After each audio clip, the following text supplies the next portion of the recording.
Hello students, welcome to today's class. तो student, आज के इस वीडियो में जो हम चैप्टर 12 के कुछ और टॉपिक को कंप्लीट करेंगे, जिसका नेम है हमारा क्वेरीज इन एसक्यूएल।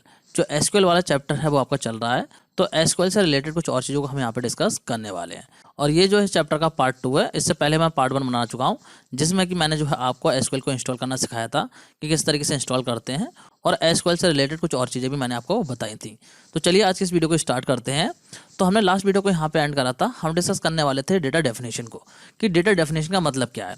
तो देखिए, डेटा डेफिनेशन का मतलब है कि डेटा को डिफाइन करना, मतलब कि डेटाबेस को क्रिएट करना, या फिर जो रिलेशन होंगे।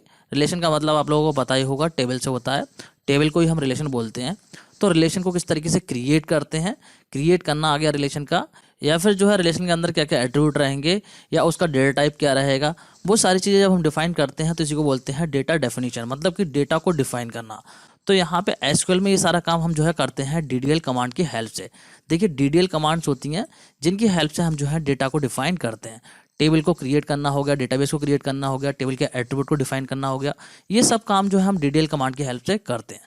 जैसे कि इस टाइप की टेबल अगर हमें क्रिएट करनी है डेटाबेस में, तो वो जो हम डेटा डेफिनेशन कमांड की हेल्प से ही क्रिएट करेंगे, और फिर जो है बाद में हम डेटा डालेंगे। डेटा डालने के लिए जो है वो डीडीएल कमांड यूज होती हैं, उनको जो हम बाद में देखेंगे। पहले हम देखेंगे कि डेटाबेस को किस तरीके से डिफाइन करते हैं, मतलब क्रिएट कैसे करते हैं, टेबल कैसे क्रिएट करते हैं, वो सारी चीज़ें देखेंगे।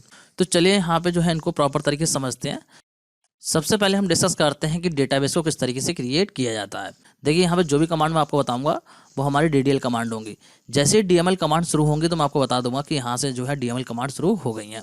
तो अब बात करें कि सबसे पहले जो हमें डेटाबेस को क्रिएट करना होता है, मतलब कि जो टेबल्स होती हैं वो आपकी डेटाबेस के अंदर क्रिएट होती हैं। तो सबसे पहली चीज़ जो है वो आपको ज़रूरत होती है डेटाबेस को क्रिएट करने की। कोई भी ऑर्गेनाइजेशन है उसका अपना डेटाबेस होता है, तो सबसे पहले आपको ज़रूरत होगी डेटाबेस को क्रिएट करने की। तो डेटाबेस को किस तरीके से क्रिएट करते हैं, देखिए। डेटाबेस को क्रिएट करने के लिए एक स्टेटमेंट लगाते हैं, क्रिएट डेटाबेस। तो किस तरीके से सिंटैक्स रहेगा, आप लिखेंगे क्रिएट डेटाबेस और डेटाबेस का नेम, जो भी नेम आप देना चाहते हैं वो आप लिख देंगे। जैसे कि यहाँ पे एग्जाम्पल में आप देख सकते हैं, मैंने यहाँ पे लिखा है क्रिएट डेटाबेस और यहाँ पे लिख दिया है स्कूल। तो यहाँ पे क्रिएट डेटाबेस जो है हमारी कमांड हो गई, और यहाँ पे स्कूल जो है वो क्या है, डेटाबेस का नेम है, कि मैं जो है स्कूल के नाम से डेटाबेस क्रिएट करना चाहता हूँ। जैसे ही कमांड लिख के आप एंटर करेंगे तो आपके सामने इस तरीके से मैसेज आ जाएगा, और लिख के आ जाएगा क्वेरी ओके 1 रो अफेक्टेड। तो इस तरीके से अगर आपको मैसेज मिल जाता है तो उसका मतलब ये है कि आपका डेटाबेस क्रिएट हो गया है। अब देखिए, एक चीज़ का ध्यान रखना है यहाँ पे, अगर आप लाइनक्स ऑपरेटिंग सिस्टम यूज़ कर रहे हैं तो उस केस में आपको ध्यान रखना है कि जो डेटाबेस क्रिएट करेंगे और जो टेबल्स आप क्रिएट करेंगे, तो जो टेबल के नेम हो गए या फिर डेटाबेस का नेम हो गया, वो आपका केस सेंसिटिव होता है। अब केस सेंसिटिव का देखिए मतलब क्या होता है। केस सेंसिटिव का मतलब ये होता है कि स्मॉल में अगर आपने लिखा है तो कुछ और मतलब होगा, कैपिटल में आपने लिखा है तो कुछ और मतलब होगा। मतलब कि अगर आपने कोई टेबल का नेम कैपिटल में दिया है तो फिर आपको एक्सेस भी वो टेबल जो है कैपिटल में ही करनी पड़ेगी। मतलब जैसा क्रिएट करते टाइम नाम दे दिया, वैसा ही जो है आपको बाद में यूज़ करना पड़ेगा। लेकिन विंडोज़ की अगर हम बात करें तो विंडोज़ में ये कॉन्सेप्ट नहीं होता है। विंडोज़ में आप जो है स्मॉल या कैपिटल में कैसे भी लिख सकते हैं। अगर आपने कैपिटल में क्रिएट करा है तो आप बाद में स्मॉल में लिख सकते हैं। यहाँ पे जो है केस सेंसिटिव का चक्कर नहीं होता है। लेकिन फिर भी अच्छी प्रैक्टिस ये रहती है कि जैसा आपने क्रिएट करते टाइम नाम दिया है वैसे ही जो है बाद में आप इसको यूज़ करें। तो चलिए यहाँ पे जो है मैं आपको डेटाबेस को प्रैक्टिकली क्रिएट करके भी दिखा देता हूँ। तो देखिए, यहाँ पे जो है MySQL में आ गया हूँ मैं। अब जो है यहाँ पे कमांड टाइप करता हूँ, तो मुझे जो है सबसे पहले डेटाबेस को क्रिएट करना है। तो मैं लिखता हूँ क्रिएट डेटाबेस, ये आपको लिखना है, और इसके बाद में डेटाबेस का नेम देना है। तो मान लीजिए यहाँ पे जो है मैं डेटाबेस क्रिएट कर लेता हूँ अकेडमी के नाम से, अकेडमी, और यहाँ पे जो है सेमीकोलन लगा देंगे, एंटर मारेंगे। तो देखिए यहाँ पे लिख के आ गया क्वेरी ओके 1 रो अफेक्टेड, मतलब कि डेटाबेस क्रिएट हो चुका है। तो आई होप आप लोगों को समझ में आ गया होगा किस तरीके से डेटाबेस को क्रिएट करते हैं। अब बात करते हैं कि किस तरीके से डेटाबेस को यूज़ करते हैं, मतलब जो डेटाबेस हमने क्रिएट करा है उसको हम किस तरीके से यूज़ करते हैं। तो यूज़ करने के लिए हमें लगाना पड़ता है यूज स्टेटमेंट, और इसका सिंटैक्स क्या रहेगा, देखिए। आप लिखेंगे यूज़ और इसके बाद में डेटाबेस का नेम दे देंगे। जैसे कि यहाँ पे एग्जांपल में मैंने करा है, मैंने यहाँ पे लिखा है यूज़ और इसके बाद में स्कूल दे दिया है। मैं जो है स्कूल के नेम से जो डेटाबेस है उसको यहाँ पे यूज़ कर रहा हूँ। तो जैसे इतना लिख के एंटर मारेंगे तो आपको एक मैसेज मिलेगा डेटाबेस चेंज। अगर इस तरीके से मैसेज लिख के आ जाता है तो इसका मतलब यह है कि ये डेटाबेस सेलेक्ट हो चुका है। अब जो भी आप काम करेंगे इस डेटाबेस के अंदर ही होगा। तो चलिए इसको प्रैक्टिकली करके भी दिखा देता हूँ। देखिए यहाँ पे करते हैं, हमने क्रिएट करा है अकेडमी के नाम से डेटाबेस, तो यहाँ पे मैं लिख देता हूँ यूज़ और लिख देता हूँ अकेडमी।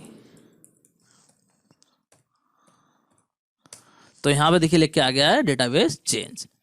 तो आई होप आप लोगों को समझ में आ गया होगा कि किस तरीके से हम डेटाबेस को यूज़ कर सकते हैं। अब बात करते हैं कि डेटाबेस को हम किस तरीके से डिस्प्ले कराते हैं। कि अगर हमें चेक करना हो कि हमारे जो कंप्यूटर में है कौन कौन से डेटाबेस क्रिएट किए हुए हैं, तो उसको किस तरीके से करेंगे। तो इस काम को करने के लिए जो है आपको कमांड लगानी होगी show database. Show database command जैसी आप लगाएंगे तो जितने भी डेटाबेस आपके कंप्यूटर में क्रिएट किए हुए होंगे वो सारे डिस्प्ले हो जाएंगे। जैसे कि यहाँ पे एग्जांपल में समझ सकते हैं, आप लिखेंगे शो डेटाबेसेस और शो डेटाबेसेस लिख के जैसे एंटर मारेंगे तो इस तरीके से आपके सामने जो है डिस्प्ले हो जाएंगे जितने भी डेटाबेस आपके कंप्यूटर में होंगे वो सारे। तो चलिए इसको भी करके दिखाता हूँ मैं आपको। देखिए यहाँ पे मैं कमांड अप्लाई करता हूँ, मैं लिख देता हूँ शो डेटा बेसिस। ये ध्यान रखना बेसिस रहता है, लास्ट में ES रहता है। एंटर कर देते हैं तो यहाँ पे आप लोग देख सकते हैं मेरे कंप्यूटर में जो है इतने सारे डेटाबेस क्रिएट किए हुए हैं। तो आई होप आप लोग को ये भी समझ में आ गया होगा कि किस तरीके से डेटाबेसेस को डिस्प्ले कराते हैं। अब बात करते हैं कि किस तरीके से हम डेटाबेस को रिमूव कर सकते हैं। मान लीजिए हमने कोई डेटाबेस क्रिएट करा है, अब चाहते हैं हम उसको डिलीट करना। तो डिलीट करने के लिए जो है आपको लगाना होगा ड्रॉप स्टेटमेंट। एक ड्रॉप स्टेटमेंट होता है, इसका यूज़ आप करेंगे तो आप लिखेंगे ड्रॉप डेटाबेस और उसके बाद में जो है आप डेटाबेस का नेम दे देंगे। जैसे कि सिंटैक्स आप यहाँ पे देख सकते हैं, ड्रॉप डेटाबेस और उसके बाद में डेटाबेस का नेम। तो यहाँ पे एग्जाम्पल के तौर पे जैसे मैंने लिखा है ड्रॉप डेटाबेस स्कूल, मतलब कि जो स्कूल के नाम से मेरे पास डेटाबेस है उसको मैं क्रिएट कर रहा हूँ। तो इतना लिख के जैसे ही एंटर करूँगा तो यहाँ पे जो है इस तरीके से मैसेज मिल जाएगा क्वेरी ओके। और इसके बाद में इस डेटाबेस को अगर आप यूज़ करने की कोशिश करेंगे यूज़ कमांड का यूज़ करके, तो आपको जो है यहाँ पे एरर मिलेगा, लिख के आ जाएगा अननोन डेटाबेस, मतलब कि इस नाम से डेटाबेस है ही नहीं। और मान लीजिए शो कमांड का यूज़ करके आप डेटाबेसेस को शो कराते हैं तो वहाँ पे भी आपका डिस्प्ले नहीं होगा, मतलब कि जो डेटाबेस था वो आपका डिलीट हो चुका है। तो चलिए जल्दी से इसको भी करके दिखा देता हूँ। देखिए यहाँ पे करता हूँ तो मैं ड्रॉप कर देता हूँ जो अभी क्रिएट कर रहा था उसको ड्रॉप, और मैं लिख देता हूँ अकेडमी।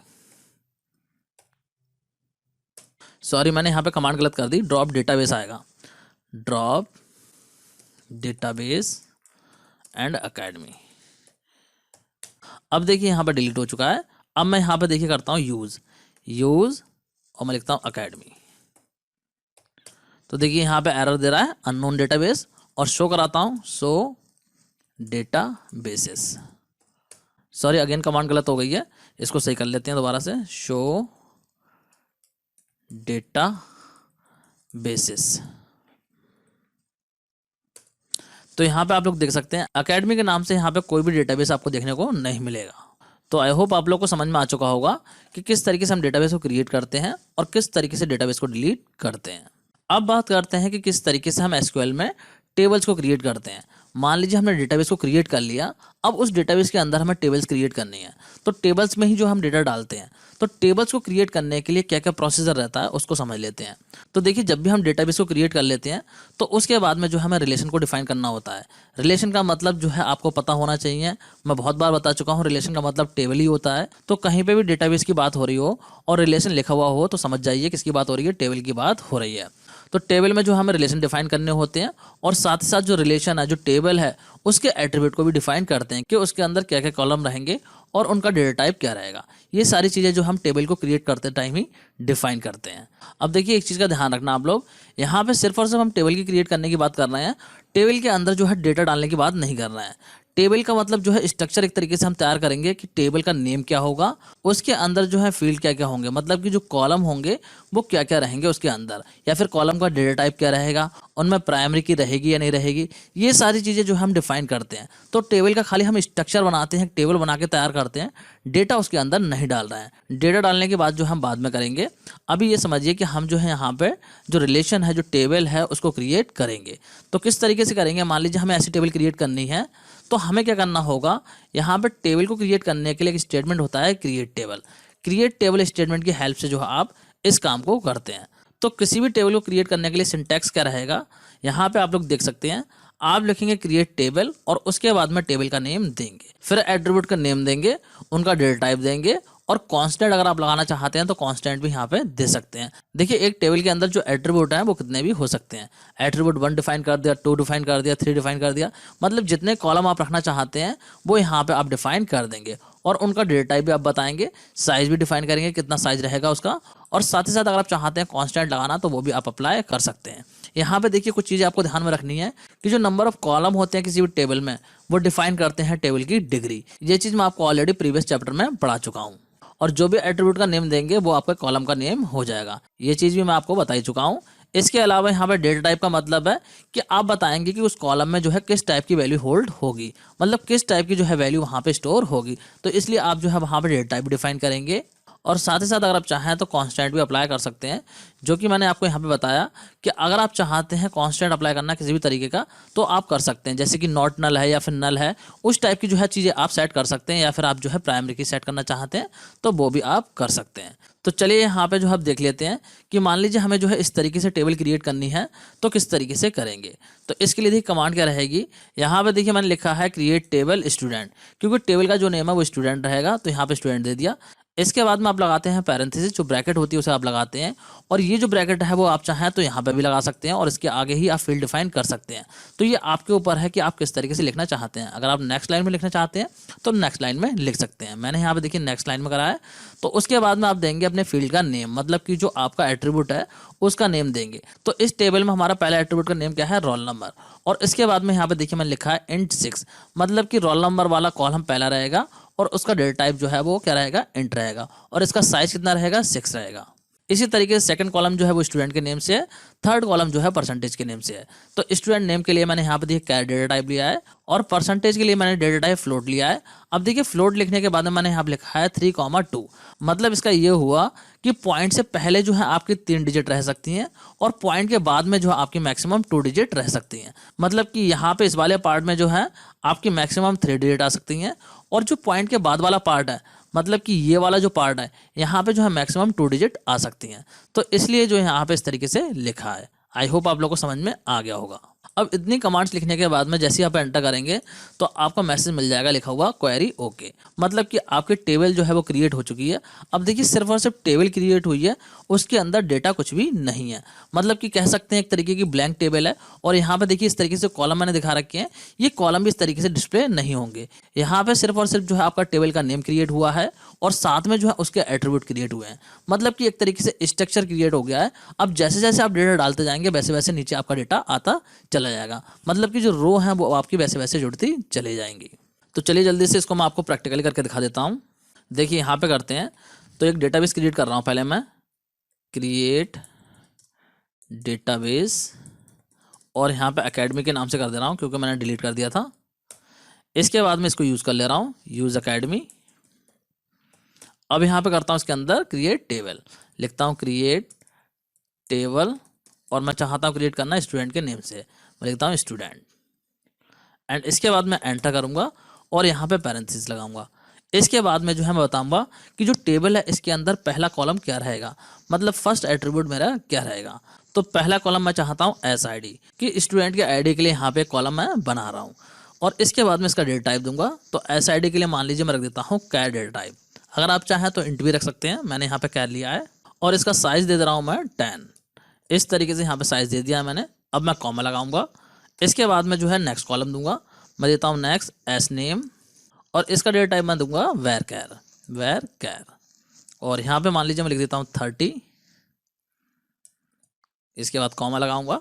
फिर यहाँ पे जो है नेक्स्ट कॉलम दूंगा, मान लीजिए यहाँ पे देना चाहता हूँ मैं एड्रेस, इसका डेटा टाइप जो है मैं यहाँ पे वेर कैर कर दे रहा हूँ, वेर कैर। एंड यहाँ पे जो है मैं कर दे रहा हूँ उसका साइज 30। देन यहाँ पे मान लीजिए मैं लेना चाहता हूँ एक और कॉलम जो कि मेरा रहेगा DOB के लिए, मैं चाहता हूँ यहाँ पे डेट ऑफ बर्थ को लेना, तो इसका डेटा टाइप मैं कर दूंगा डेट। देन यहाँ पे जो है एक कॉलम और ले लेता हूँ, मैं ले लेता हूँ परसेंटेज, और यहाँ पे इसका डेटा टाइप ले लेता हूँ मैं इंट, और इसमें दे देता हूँ मान लीजिए 3। इस तरीके से मैंने दे दिया है। अब देखिए यहाँ पे जो है मैं इतने ही कॉलम को चाहता हूँ इस टेबल के अंदर, इससे ज़्यादा जो है मुझे ऐड नहीं करने हैं। तो मैं क्या करूँगा, यहाँ पे जो पैरेंथेसिस मैंने लगाई थी स्टार्टिंग में उसको क्लोज करूँगा और यहाँ पे जो है सेमीकोलन को लगा दूंगा। जैसे ही एंटर मारूंगा तो यहाँ पे इस तरीके से मैसेज मिल जाएगा क्वेरी ओके, मतलब कि जो हमारी टेबल है वो क्रिएट हो चुकी है। तो आई होप आप लोग को समझ में आ गया होगा किस तरीके से जो हम SQL में टेबल को क्रिएट करते हैं। अब बात करते हैं कि किस तरीके से हम टेबल के स्ट्रक्चर को व्यू करते हैं, मतलब कि जो टेबल है उसको अगर हमें डिस्क्राइब करना हो, उसको चेक करना हो कि किस तरीके से स्ट्रक्चर उसका बना है, तो किस तरीके से करेंगे। तो देखिए मान लीजिए हमने इस तरीके से एक टेबल क्रिएट करी है, इसको अगर हमें डिस्क्राइब करना हो तो हम यूज़ करेंगे डिस्क्राइब स्टेटमेंट का, या फिर जो है आप शॉर्ट में इसको लिख सकते हैं DESC, इस तरीके से भी आप लिख सकते हैं। तो किस तरीके से करेंगे देखिए, आपको जो है लिखना पड़ेगा डैश मतलब कि DESC और यहाँ पे टेबल का नेम, हमारे टेबल का नेम क्या था, स्टूडेंट। तो यहाँ पे देखिए मैंने स्टूडेंट लिख दिया है। तो जैसे ही लिख के एंटर करूँगा तो कुछ इस तरीके से आपको इंटरफेस देखने को मिलेगा। मतलब कि टेबल का स्ट्रक्चर बताएगा कि यहाँ पे देखिए आपके कौन कौन से फील्ड है, फील्ड के नेम दे रहा है। इस टेबल में देखिए कितने फील्ड हैं, 3 फील्ड हैं, तो तीनों फील्ड के नेम आ रहे हैं और उन फील्ड का डेटा टाइप क्या है। रोल नंबर वाले का देखिए इंट दिखा रहा है, स्टूडेंट नेम का कैर दिखा रहा है, परसेंटेज का फ्लोट दिखा रहा है और यहाँ पे देखिए नल में जो है यस दिखा रहा है। नल में यस क्यों दिखा रहा है, क्योंकि यहाँ पे अभी इस टेबल के अंदर कोई भी वैल्यू नहीं डाली गई है, ना ही रोल नंबर कोई ऐड किया गया है, ना ही स्टूडेंट नेम ऐड किया गया है और ना ही कोई परसेंटेज ऐड की गई है। तो बाय डिफॉल्ट सभी की जो वैल्यू है वो नल आ रही है। यहाँ पे भी आप लोग देख सकते हैं डिफॉल्ट वैल्यू में नल दिखा रहा है कि डिफॉल्ट वैल्यू जो है वो सभी फील्ड की क्या है, नल है। और यहाँ पे देखिए की लिखा हुआ आ रहा है। तो हमने जो है कोई भी की सेट नहीं करी है, ना ही हमने किसी पे यूनिक लगाया है, ना ही किसी पे प्राइमरी की लगाई है और ना ही कोई फॉरेन की इंप्लीमेंट की है। तो इसीलिए यहाँ पे कुछ भी लिखा हुआ नहीं आ रहा है। तो आई होप आप लोगों को समझ में आ रहा होगा किस तरीके से डिस्क्राइब करते हैं। तो चलिए यहाँ पे इसको प्रैक्टिकली देख लेते हैं। जो अभी हमने टेबल क्रिएट करी उसको डिस्क्राइब करते हैं। देखिए यहाँ पे करते हैं, मैं लिखूंगा DESC और मैं लिखूंगा टेबल का नेम। टेबल का नेम था हमारा स्टूडेंट। तो यहाँ पे आप लोग देख सकते हैं इस तरीके से ये जो है फील्ड दिखा रहा है, ये इनका डेटा टाइप दिखा रहा है और यहाँ पे वैल्यू जो है नल आ रही है और यहाँ पे डिफॉल्ट में भी देखिए नल लिखा हुआ आ रहा है। अगर आप पूरा डिस्क्राइब लिखते हैं तब भी आपका सेम काम ही हो जाएगा।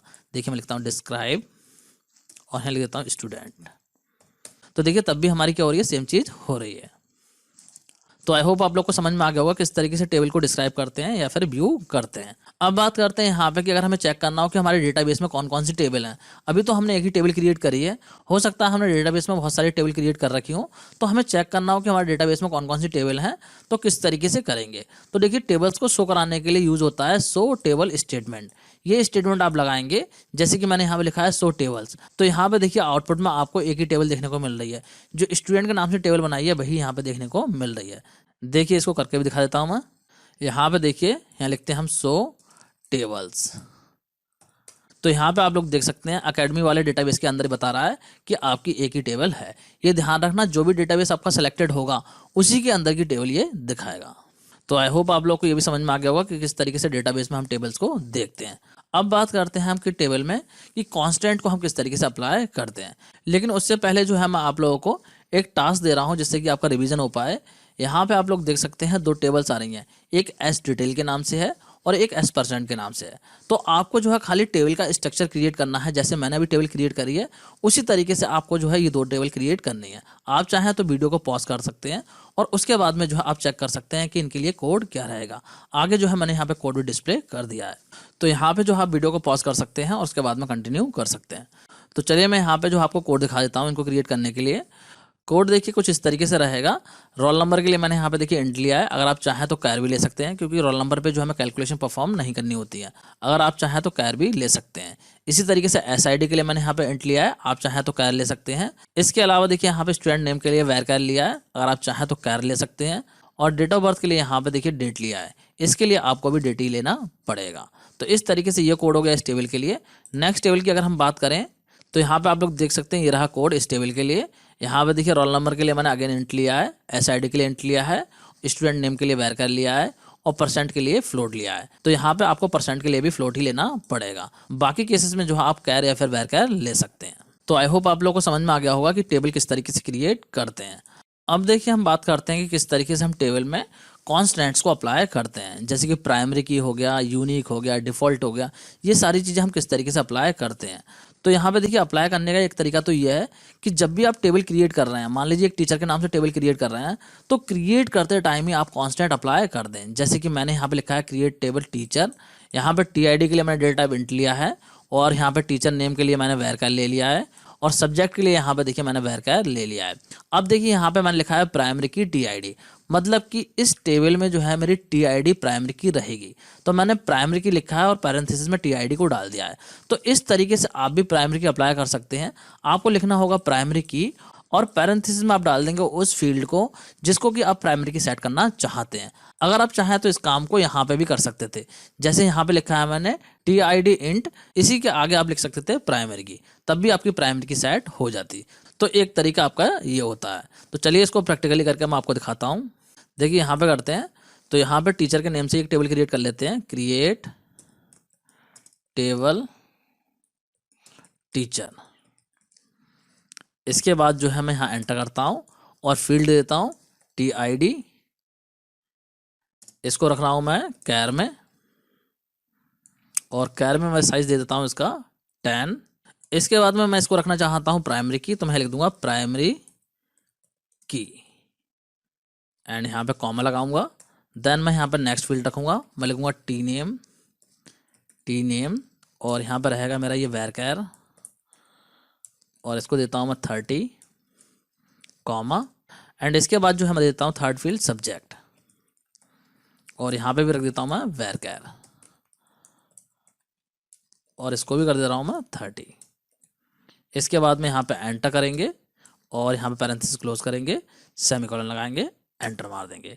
तो यहाँ पे देखिए हमारी जो है क्वेरी ओके हो गई है, मतलब कि जो टेबल है वो क्रिएट हो चुकी है। अब यहाँ पे देखिए मैं DSC करता हूँ, DSC, और मैं लिखता हूँ टीचर। तो यहाँ पे आप लोग देख सकते हैं इस तरीके से यहाँ पे फील्ड दिखाई दे रहे हैं कि ये जो हमारे कॉलम है इनका डेटा टाइप ये है, और यहाँ पे देखिए प्राइमरी की आ गई है, मतलब कि TID पे जो है मैंने प्राइमरी की सेट कर दी है। तो इसका मतलब ये हुआ जब भी हम डेटा डालेंगे तो इसके अंदर जो है हमारी वैल्यू रिपीट नहीं होंगी, और इसको ब्लैंक भी नहीं छोड़ सकते। और साथ ही साथ देखिए नल में यहाँ पे नो हो गया है, मतलब कि इसकी वैल्यू जो है वो नल नहीं रह सकती। तो इस तरीके से यहाँ पे प्राइमरी की सेट हो गई है। तो आई होप आप लोग को समझ में आ गया होगा कि किस तरीके से हम टेबल को क्रिएट करते टाइम कांस्टेंट को भी अप्लाई कर सकते हैं। देखिए यहाँ पे जो मैंने सिर्फ और सिर्फ प्राइमरी की लगाई थी, अगर आप चाहें किसी फील्ड पे यूनिक भी लिख सकते हैं, किसी फील्ड पे जो है डिफॉल्ट भी लिख सकते हैं, तो उसकी डिफॉल्ट वैल्यू आ जाएगी। तो इस तरीके से भी आप चीज़ों को कर सकते हैं टेबल को क्रिएट करते वक्त। आई होप आप लोग को समझ में आ गया होगा। अब देखिए हम बात करते हैं कि मान लीजिए हमने टेबल क्रिएट कर दी, लेकिन बाद में हमें रियलाइज हुआ कि उसके अंदर कुछ मॉडिफिकेशन की रिक्वायरमेंट है।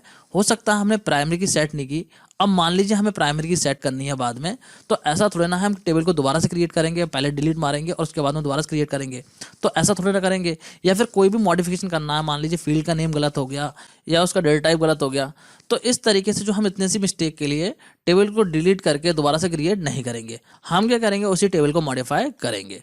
तो किस तरीके से करेंगे ये सारी चीज़ें, तो देखिए इन सब काम को करने के लिए हम बोलते हैं टेबल को अल्टर करना। तो यहाँ पे इन सब कामों के लिए एक स्टेटमेंट होता है अल्टर। अल्टर स्टेटमेंट का यूज करके जो है आप टेबल को मॉडिफाई कर सकते हैं, मतलब कि जो स्ट्रक्चर है उस स्ट्रक्चर में आप चेंजेस कर सकते हैं। चाहे जो है आपको फील्ड का नेम चेंज करना हो, चाहे उसका डेटा टाइप चेंज करना हो, चाहे टेबल में से कोई कॉलम डिलीट करना हो, या फिर प्राइमरी की लगानी हो, या कोई भी कांस्टेंट अप्लाई करना हो, या फिर उसको हटाना हो, तो ये सारे काम हम जो है अल्टर स्टेटमेंट की हेल्प से करते हैं।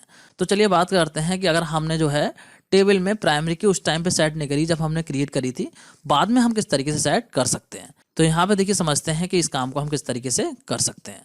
तो देखिए किसी भी टेबल में जो हम अगर चाहें तो बाद में प्राइमरी की सेट कर सकते हैं, और किस तरीके से करेंगे, यहाँ पे जो हम यूज़ करेंगे अल्टर स्टेटमेंट का, और अल्टर लिखने के बाद में हम लिखेंगे टेबल, देन हम लिखेंगे उस टेबल का नाम जिसको कि हम मॉडिफाई करना चाहते हैं, मतलब कि जिसमें हम प्राइमरी की अप्लाई करना चाहते हैं उस टेबल का नाम लिख देंगे, और इसके बाद हम लिखेंगे ऐड कीवर्ड, और यहाँ पे लिख देंगे प्राइमरी की, और प्राइमरी की में जो है यहाँ पे पैरेंथेसिस लगा के दे देंगे उस कॉलम का नेम जिसको कि हम प्राइमरी की सेट करना चाहते हैं। तो इस तरीके से जो आप टेबल को क्रिएट करने के बाद में उसमें प्राइमरी की को सेट कर सकते हैं।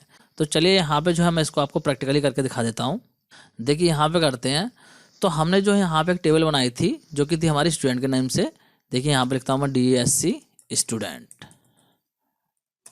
तो यहाँ पे आप लोग देख सकते हैं इस तरीके से हमारी टेबल आ रही है, और यहाँ पे आप लोग देखिए कोई भी प्राइमरी की सेट की हुई नहीं है। अब मैं चाहता हूँ उसमें प्राइमरी की को सेट करना, तो ये टेबल मेरी ऑलरेडी क्रिएट की हुई है। अब इसी टेबल में मॉडिफिकेशन करके मैं प्राइमरी की को सेट करना चाहता हूँ, तो किस तरीके से करूँगा, मैं यहाँ पे लिखूँगा अल्टर टेबल एंड टेबल का नेम हमारा स्टूडेंट। इसके बाद मैं यहाँ पे लिखूँगा ऐड, और मैं लिख दूँगा प्राइमरी की, और कौन से फील्ड पे जो हमें प्राइमरी की लगानी है मैं यहाँ पे सेलेक्ट करूँगा SID को। देखिए उसी फील्ड को आप सेलेक्ट करेंगे जिसमें कि आप चाहते हैं यूनिक वैल्यू आए, मतलब कि कोई भी वैल्यू जो है वो आपकी रिपीट ना हो, तो ऐसे फील्ड को ही जो है आप प्राइमरी की सेट करते हैं। तो यहाँ पे देखिए इस टेबल में हम रखना चाहते हैं SID को यूनिक, तो मैं यहाँ पे जो है SID ले रहा हूँ एज अ प्राइमरी की, और इसके बाद में जो है यहाँ पे सेमीकोलन लगा के एंटर कर देंगे। यहाँ पे जो है कमांड मैंने गलत कर दी है, SID की जगह मैंने यहाँ पे सिस लिख दिया, तो इसको मैं सही कर दे रहा हूँ SID। यहाँ पे जो है इस तरीके से रहेगी, एंटर करते हैं। तो यहाँ पे देखिए अप्लाई हो गया है और लिख के आ गया है क्वेरी ओके। तो आई होप आप लोग को समझ में आ गया होगा कि किस तरीके से हम टेबल को मॉडिफाई करके उसके अंदर प्राइमरी की को सेट कर सकते हैं। अब बात करते हैं हम फॉरेन की कि अगर हम चाहें तो किसी रिलेशन पे फॉरेन की किस तरीके से अप्लाई कर सकते हैं। अब देखिए फॉरेन की को अप्लाई करने के लिए कुछ कंडीशंस होती हैं जो कि आपको समझ लेनी है। देखिए जब मैंने आपको फॉरेन की समझाई थी तब भी मैंने आपको ये चीज़ बताई थी, लेकिन किसी को अगर नहीं पता है तो यहाँ पे भी समझ लीजिए। पहली बात यहाँ पे क्या है कि जो रेफरेंस रिलेशन होगा वो आपका ऑलरेडी क्रिएट किया हुआ होना चाहिए। रेफरेंस रिलेशन से मतलब है उस टेबल से जिसके कि कॉलम को आप एज अ रेफरेंस यूज करेंगे दूसरे टेबल में जहाँ पे कि आप फॉरेन की सेट करना चाहते हैं। जैसे कि अगर मैं बात करूँ, यहाँ पे देखिए मेरे पास में दो टेबल हैं, एक एस डिटेल के नाम से है और एक एस परसेंट के नाम से है। तो यहाँ पे देखिए एस डिटेल वाले में रोल नंबर है और एस परसेंट वाले में भी रोल नंबर है। तो एस डिटेल वाली जो टेबल है इसमें जो रोल नंबर है ये मेरा प्राइमरी की होगा और इसी का रेफरेंस लेके जो है मैं एस परसेंट वाले का जो रोल नंबर है इसको फॉरेन की सेट कर सकता हूँ। तो इसका ये मतलब हो गया कि ये वाली जो टेबल है वो आपकी रेफरेंस टेबल कहलाएगी। तो ये कह रहे हैं कि जो रेफरेंस टेबल है जहाँ से कि आप कॉलम को एज अ रेफरेंस ले रहे हैं वो टेबल आपकी पहले से क्रिएट की हुई होनी चाहिए, तभी आप जो है इसमें रेफरेंस दे पाएंगे। तो पहला पॉइंट तो ये हो गया। दूसरे पॉइंट की अगर हम बात करें तो दूसरा पॉइंट कह रहा है कि जो भी रेफरेंस एट्रीब्यूट होगा, मतलब कि जिस एट्रीब्यूट को जो है आप दूसरे टेबल में एज अ रेफरेंस यूज करने वाले हैं तो वो जो एट्रीब्यूट होगा वो आपका प्राइमरी की सेट किया हुआ होना चाहिए। मतलब कि जिस कॉलम को भी आप दूसरे टेबल में एज अ रेफरेंस यूज करेंगे और उस पर फॉरेन की अप्लाई करेंगे तो जिस टेबल से भी कॉलम ले रहे हैं वहां पर जो कॉलम है वो आपका प्राइमरी की होना चाहिए। ये दूसरी बात हो गई। और इसके अलावा डेटा टाइप एंड साइज जो है दोनों ही टेबल में, मतलब कि जो आपका रेफरेंस वाला कॉलम है और यहाँ पे जो आप फॉरेन की लगाने वाले हैं जिस कॉलम पे, उन दोनों का डेटा टाइप बिल्कुल सेम होना चाहिए, उनका साइज जो है बिल्कुल सेम होना चाहिए। तभी आप जो है एस परसेंट वाली जो टेबल है यहाँ पे रोल नंबर वाला जो कॉलम है इस पे एज अ फॉरेन की सेट कर सकते हैं, अदरवाइज आपको जो है एरर देखने को मिल सकता है। तो आई होप आप लोग को इतनी चीज़ें क्लियर हुई होंगी। तो चलिए बात करते हैं इसको किस तरीके से लगाएंगे। तो देखिए इसको लगाने के लिए कोड ये रहेगा, आप लिखेंगे अल्टर टेबल और लिखेंगे उस टेबल का नेम जिसमें कि आपको फॉरेन की सेट करनी है, फिर लिखेंगे ऐड एंड देन लिखेंगे फॉरेन की और इसके बाद में जो है आप यहाँ पे पैरेंथेसिस में डाल देंगे उस कॉलम का नेम जिसपे कि आपको फॉरेन की लगानी है। तो यहाँ पे देखिए एस डिटेल और एस परसेंट के नाम से जो टेबल्स हैं इसमें जो एस आई डी वाला कॉलम है इस पे प्राइमरी की सेट की हुई है, तो इसीलिए यहाँ पे जो एस आई डी वाला कॉलम है इस पे हम फॉरेन की लगा रहे हैं, क्योंकि देखिए दोनों ही कॉलम जो है यहाँ पे सेम हैं, तो इसीलिए इसको जो है हम एज अ फॉरेन की यूज़ कर रहे हैं। तो यहाँ पे जो लिख दिया है references S detail S I D, मतलब कि ये वाली जो टेबल है इसका जो एस आई डी है वो एज अ रेफरेंस यूज हो रहा है इस वाली टेबल में, मतलब एस परसेंट वाली टेबल में जो है एज अ रेफरेंस यूज होगा। तो यहाँ पे जो एस आई डी है इस पर सेट हो जाएगी आपकी फॉरेन की। आई होप आप लोग को समझ में आ रहा होगा। तो चलिए इसको मैं आपको प्रैक्टिकली भी करके दिखा देता हूँ। तो देखिए यहाँ पे करते हैं। तो यहाँ पे देखिए हमारे पास में स्टूडेंट के नाम से एक टेबल है, तो एक और टेबल क्रिएट कर लेते हैं जिससे कि जो हम उसमें फॉरेन की को अप्लाई कर पाएँ। तो यहाँ पे जो मैं टेबल क्रिएट कर रहा हूँ मार्कशीट के नेम से मैं कर देता हूँ क्रिएट टेबल मार्कशीट एंड यहाँ पे फील्ड ले लेता हूँ एस आई डी एंड इसका डेटा टाइप जो है मैं कैर ले रहा हूँ और कैर के बाद में यहाँ पर दूंगा मैं 10, क्योंकि यहाँ पे जो स्टूडेंट वाली टेबल है यहाँ पे देखिए एस आई डी के नाम से कॉलम है और इसका डेटा टाइप कैर है और साइज 10 है। तो इस वाले कॉलम को ही जो है मैं यहाँ पे एज अ रेफरेंस यूज़ करूँगा जिससे कि जो है मैं जो टेबल क्रिएट कर रहा हूँ वहाँ पे फॉरेन की को सेट कर पाऊँ। तो इसीलिए जो है मैं डेटा टाइप यहाँ पे वही दे रहा हूँ जो कि आपका ऊपर टेबल में दे रखा है। तो कैर ले रहा हूँ और साइज भी जो है एग्जैक्टली मैं सेम ले रहा हूँ। तो यहाँ पे जो है मैंने 10 दे दिया है, कॉमा लगाते हैं। इसके बाद लिख लेते हैं एस नेम, इसको कर देते हैं हम वेर कैर, इसमें कर दे रहे हैं सपोज 30। देन हम ले लेते हैं यहाँ पे मैथ्स एंड यहाँ पे इंट ले रहा हूँ डेटा टाइप 4 कर दिया। देन मैं ले रहा हूँ फिजिक्स 4 कर देता हूँ उसको भी, फिर केमिस्ट्री ले लेता हूँ इंट एंड इसको भी 4 कर रहा हूँ एंड कंप्यूटर भी ले लेते हैं कंप्यूटर इंट एंड इसको भी 4 कर दिया। एंटर करते हैं, पैरेंथेसिस क्लोज करते हैं, सेमीकोलन लगा देते हैं, एंटर। तो यहाँ पे देखिए हमारी टेबल क्रिएट हो गई है। डीएससी भी कर सकते हैं हम मार्कशीट। तो यहाँ पे आप लोग देख सकते हैं इस तरीके से क्रिएट हो गई है। अब यहाँ पे देखिए कोई भी की सेट की हुई नहीं है। अब हम करेंगे यहाँ पे प्राइमरी की को सेट। तो प्राइमरी की को सेट करने के लिए कमांड क्या रहेगी, देखिए यहाँ पे समझिए। हम लिखेंगे अल्टर टेबल और टेबल कौन सी हमारी मार्कशीट वाली, इसमें हम फॉरेन की को लगा रहे हैं मार्कशीट।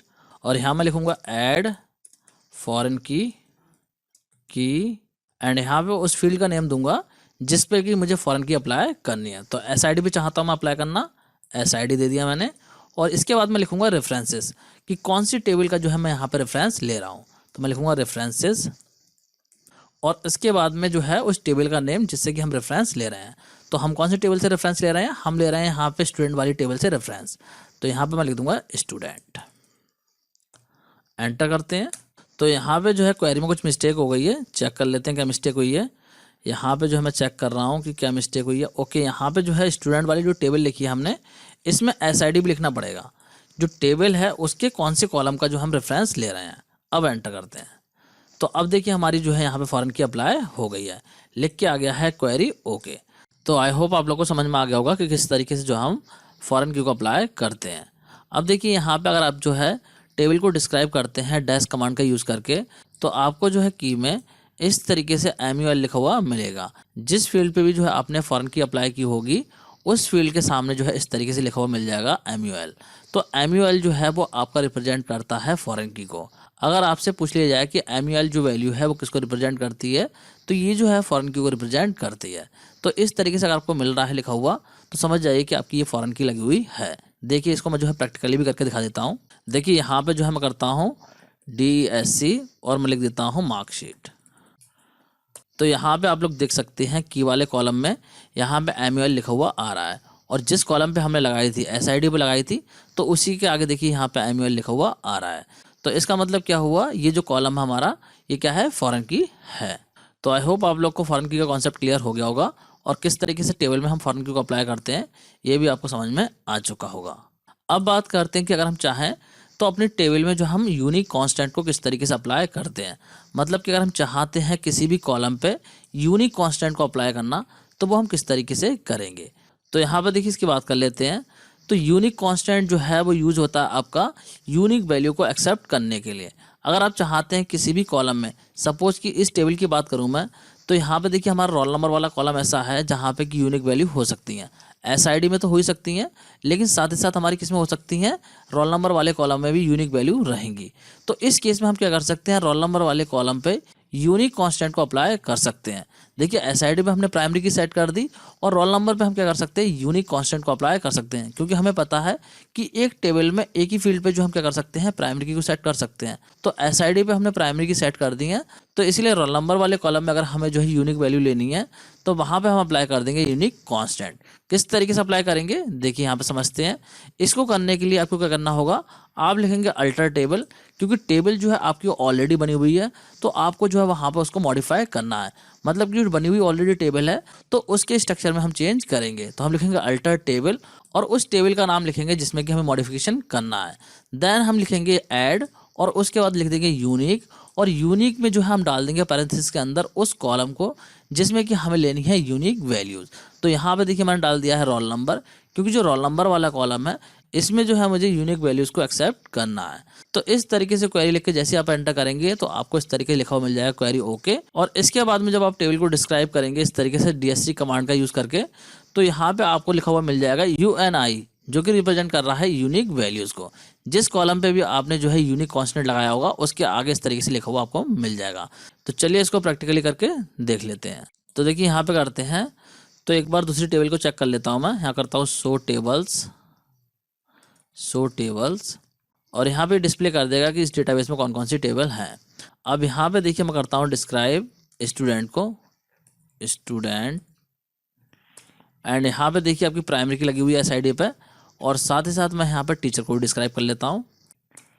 तो यहाँ पे भी जो हमारी प्राइमरी की लगी हुई है, तो यहाँ पे ऐसा कोई भी फील्ड नहीं मिल रहा है जिसपे कि हम जो है यूनिक कांस्टेंट को अप्लाई कर पाएँ। हालांकि अगर आप चाहें तो किसी भी फील्ड पे जो है यूनिक कांस्टेंट को अप्लाई कर सकते हैं, लेकिन हम करते हैं ऐसे फील्ड पे अप्लाई हैं जहाँ पे कि हमें यूनिक वैल्यूज़ को लेना है।